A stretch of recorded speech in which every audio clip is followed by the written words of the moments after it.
All right, Professor Project team, Brent Fikowski here. Another week of the Professor Project programming, May 29th to June 4th. I'm here in California.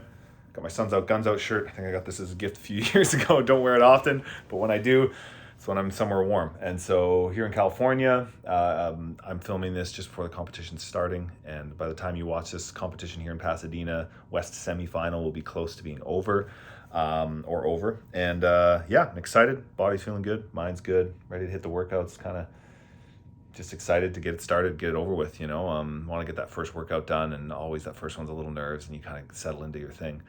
For programming this week, lots of tough stuff. So changed it up a bit. Obviously, I was doing a deload week this week, and other than that, most of the time we've got more or less the same thing. But wanted to keep on the same trajectory, and something I'd like to, with the movements coming out this week, whenever the programming is announced at a competition, there's always this kind of flurry of activity from myself. It's inevitable, and from athletes and stuff, trying to hack the movements, right? Like, you see it every year in the Open.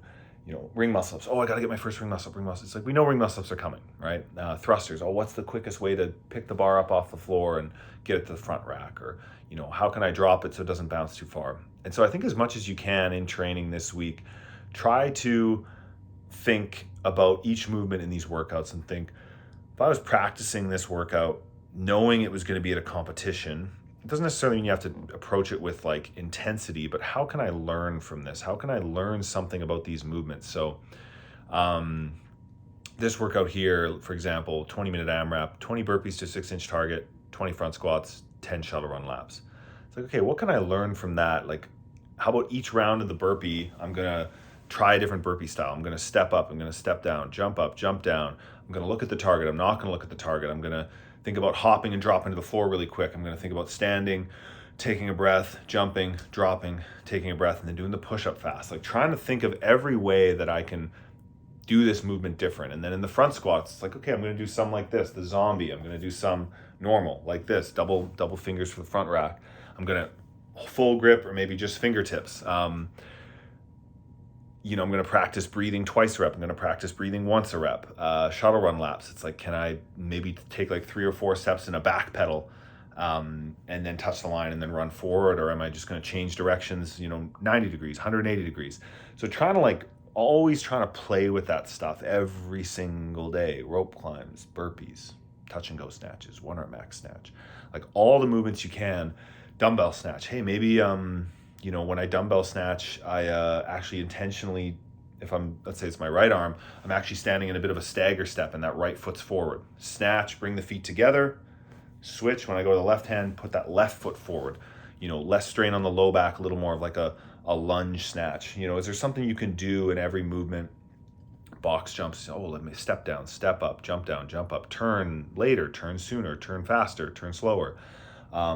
Drop to the ground quicker, snake up in your burpee, all those things. I think it's just like, try to always be chipping away at those, like everything like that, and trying to continue to learn. And I mean, I find that enjoyable, keeps me excited about the training, keeps me having fun, keeps me mentally in it. But yeah, I think it's important to always be doing that, because if you're not always doing that, what happens is a competition comes around and you start to try to do that, and you don't know how to do that as well. You're not as versed in the act of like trying new things, and you're also just not going to be your body's not going to be as adaptable and able to take on new things. Like, a good athlete in any sport is one that can take a direction and immediately learn, let's say, the footwork. If you're a basketball player, it's like, all right, I want you to, pivot on your left foot, little shimmy, dribble, right, left, right, and then, lay up with you spinning to the left. Whatever it is, that footwork, a good athlete can do that on the first or second try. A less experienced athlete, it's going to take them a couple days or weeks to get that footwork down. So with CrossFit, it's obviously not as, athletic as those sports, but if you're constantly challenging yourself to move through space in different ways and change the way your body moves, whether you're doing weightlifting, whether you're doing a bodyweight moving, whether you're running, you're rowing, you're biking, whatever it is, if you're constantly challenging yourself and then reevaluating that via film or with a coach watching you, that's going to make you a better athlete. And then when the time comes that you do need to adapt on the fly and make changes on the fly, you'll have that ability. Maybe you haven't done that specific style of burpee that you think is going to be the most beneficial, like, burpees with a backpack on. I don't think I've ever done those until it was announced. And, immediately I was like, oh, I have to like change how I do this a little bit because this backpack's heavy and it's hitting me in the head. So I have to tuck my chin at certain parts of the rep. But if I'm familiar with always challenging myself to move differently, when I am forced to move differently, I'm comfortable and I'm like in touch with my body. I'm in tune and I can make that adjustment, understand how it's probably going to affect me. Oh, maybe it'll be harder to breathe if I'm doing this, and maybe it'll, be more upper chest if I'm pressing from that area, and knowing how that's going to affect me, as opposed to either never thinking about how you're moving and things just kind of happen, or doing everything the exact same every time. And I know I've spoken about this with handstand push-ups.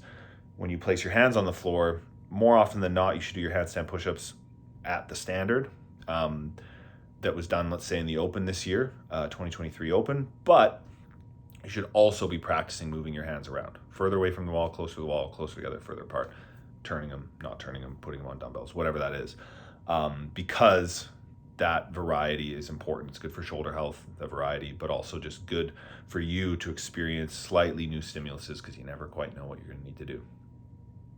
That is the little motivational, instructional speech for the day. I got to get going. Got lots to do. Competition's coming up. Enjoy this week of training, all, and we'll see you on the flip.